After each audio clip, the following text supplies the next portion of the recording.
Yeah. Have, Welcome, everyone, to another fun episode of Indie Reads Aloud.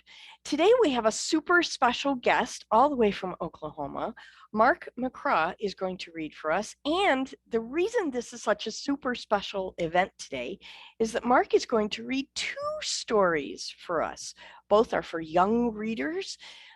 So if you have youngsters nearby, you might want to grab them and bring them over to listen and watch this episode. Welcome, Mark. Thank you so much for being here today. Hi, welcome. I'm so glad that you're here.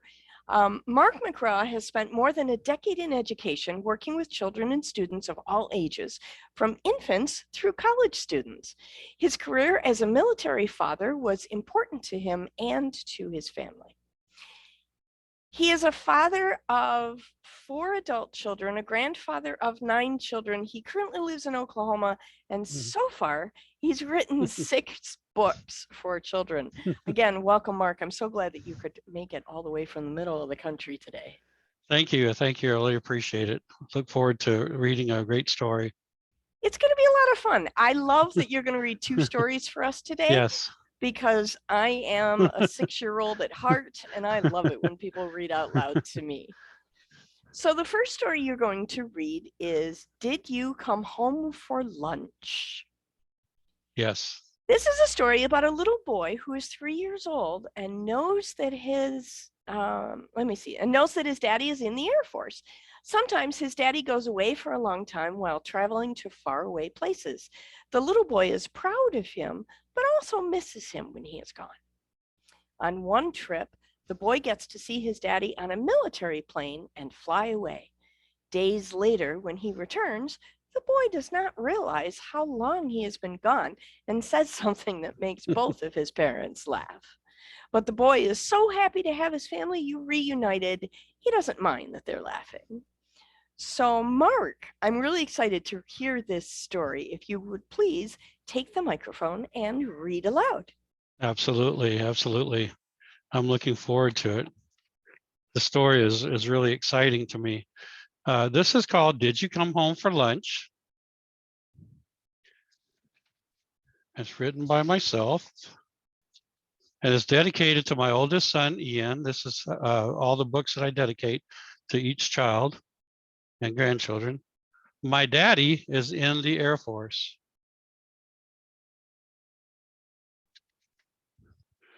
He has 3 stripes. Sometimes he goes away for a long time. I am so proud of him. I miss him very much when he has to go away. One time I got to see him get on a military plane.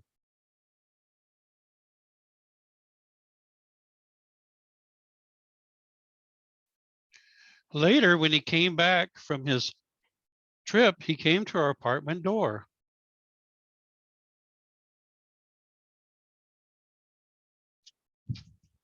I was only 3 years old. I did not realize that he had been gone so long.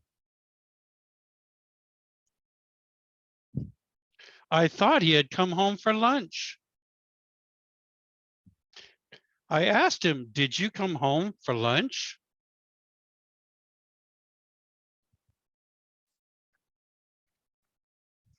My mom said he really was gone for 14 days, but I thought he was there for lunch. My mommy and daddy laughed at me because it was so funny. But that is okay. I am glad daddy is home now.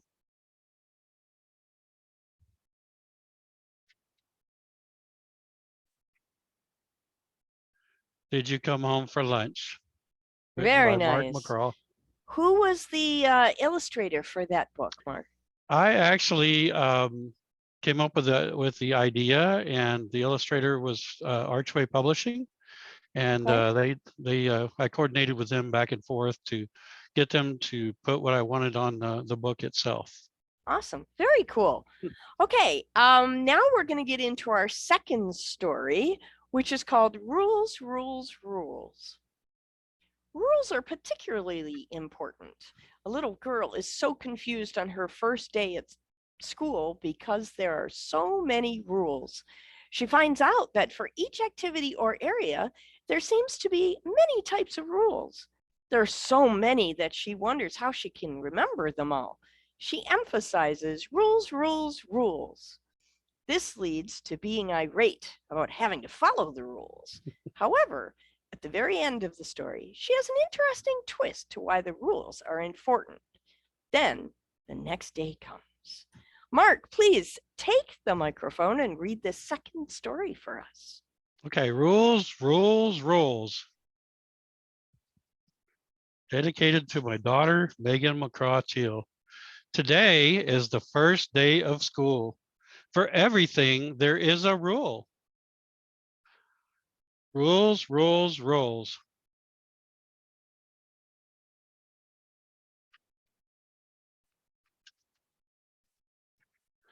On the bus, nobody is standing in the seats. The bus driver always repeats. For class recess, lunchroom and halls, how can I remember them all?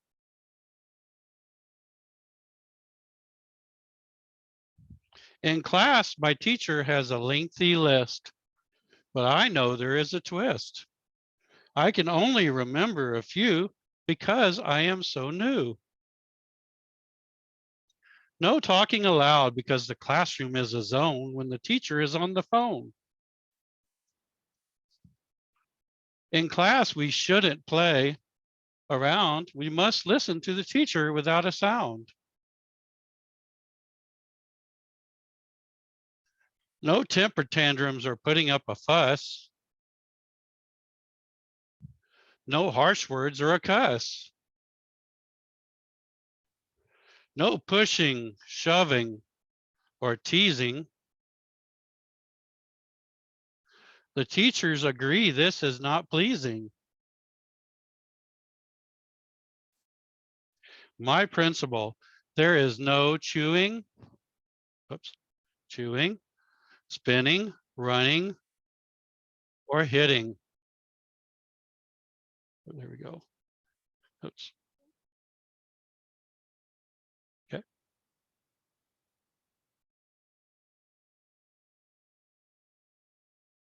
As well as no bully or spitting. In the lunchroom, there's absolutely no yelling, throwing, or wasting while eating. There is no picking your own seating.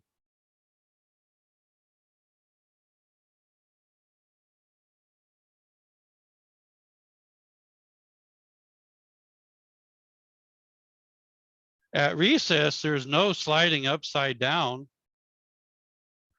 no fighting or being an obnoxious, crazy clown.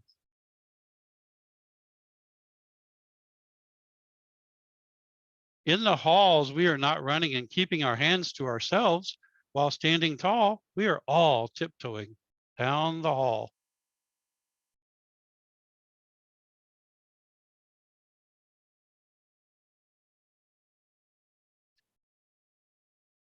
Pages. There are so many rules. It's amazing that I can remember them all. My bus driver, teacher, cafeteria worker, principal, and recess monitor expect us to remember this lengthy list. But when I get home, it is all a mist.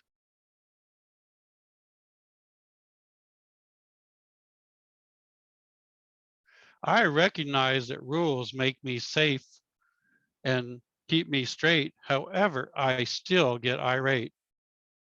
Until tomorrow, I start right over, but I wish everyone would go much slower on the rules so I can remember them again.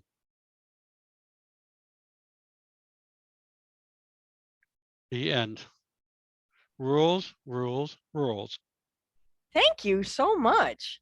You're welcome. Tell me, Mark, what was the most fun for you about writing these stories?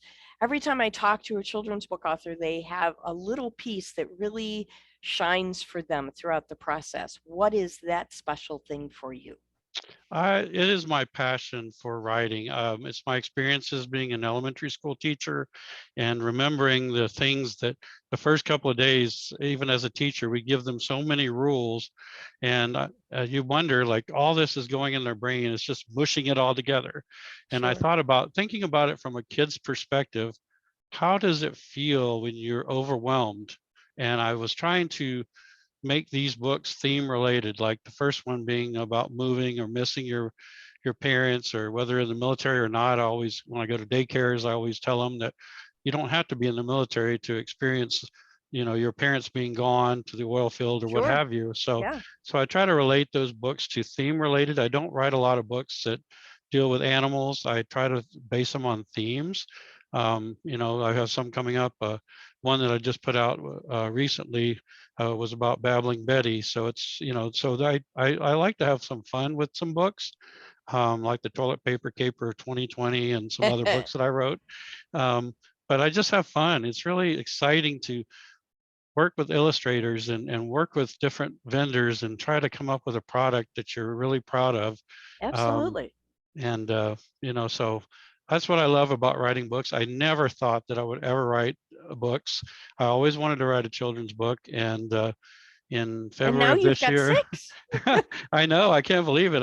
Some of my publishers that I deal with, they say they can't believe that I've written 6 books since February and still keep marketing and all of that. But it's just exciting. I'm Sure. working on books 7, 8, and 9. So those are the books that I'm hopefully to get out before the Fantastic. end of the year. So How wonderful. Well, then you can certainly come back and read for us thank again you. because you Thank have a you. lot of fun books to share. I really appreciate you spending time with us today. Sure, thank And you. listeners can check the show notes to learn more about Mark and his other books.